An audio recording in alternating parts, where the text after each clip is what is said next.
So today we have Conquest taking on Battle Beast, two of Invincible's most powerful villains going head to head. Who wins? Well, let's find out. So, just as always, who is stronger? Well, Battle Beast easily overpowered Invincible and Monster Girl, nearly killing both of them. He's mowed through small armies of Viltrumites and Ragnars like they were nothing. And then there's his fight with Thrag. He might have lost this fight, but man, he matched Thrag blow for blow, sending him flying, causing a massive amount of blood loss, and even destroying one of his eyes. This fight also lasted for days. Don't forget, Thrag was the most powerful Viltrumite of that time, more powerful than Omni-Man and Invincible. But Conquest wasn't just any other Viltrumite. He was one of the oldest, most powerful, and savage members of his race, which is really saying something because it appears that the entire race is pretty brutal.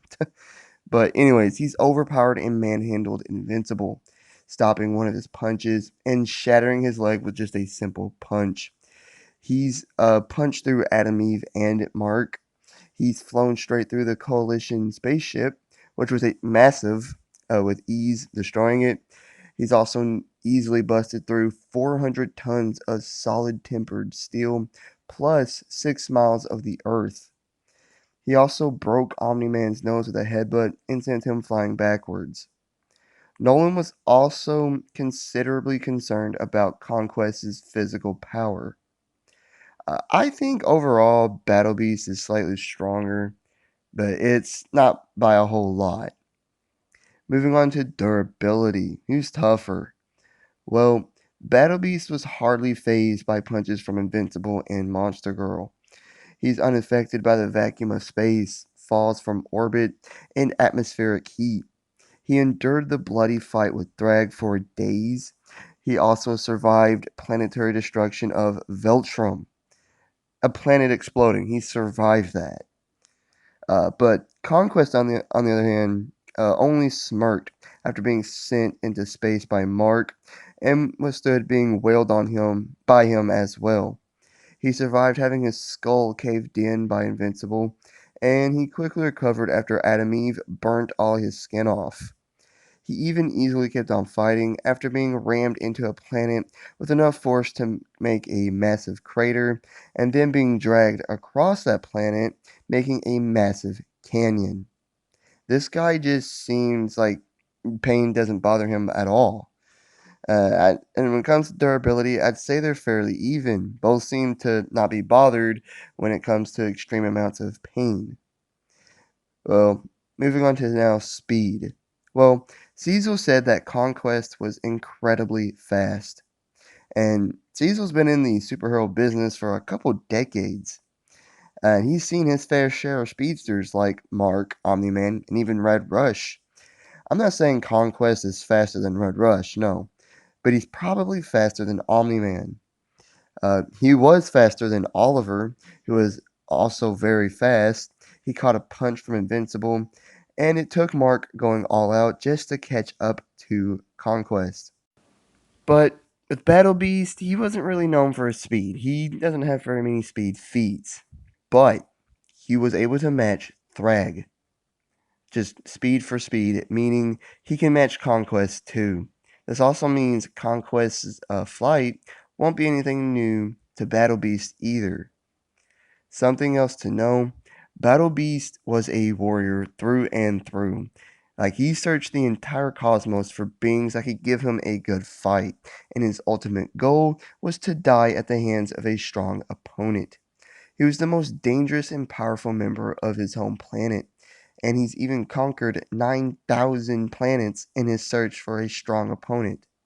He is a highly skilled fighter with swords, and he's also skilled with swords, axes, and of course his golden mace, which actually nearly killed Mark with one blow to the torso. His claws and fangs aren't just for show either. These things easily pierced Thrag's skin and caused him immense pain. He's not just a skilled warrior, but he's a brutal, savage fighter and simply doesn't quit fighting until he or his opponent is dead. Now, I do want to talk about his fight with Thrag. After they both fought through an army of Ragnars, they began fighting each other. This fight was brutal and it was bloody, back and forth, and it lasted for days.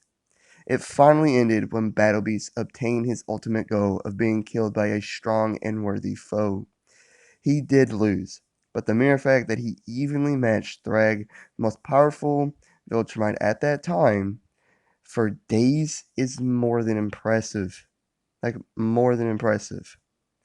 But Conquest isn't the run of the mill typical Viltrumite. He's very old, meaning he's much more powerful and experienced Viltrumite than most of them. Even Omni Man was wary of him. But the thing about him is that the guy just doesn't stop fighting. He just fights and fights and fights. No matter what happens to him, he just keeps fighting. He even keeps on fighting after his face is unrecognizable. He loves killing and fighting. So, who wins? Well, let's look at how they died. Battle Beast was eventually killed by Thrag. Conquest was eventually killed by Invincible.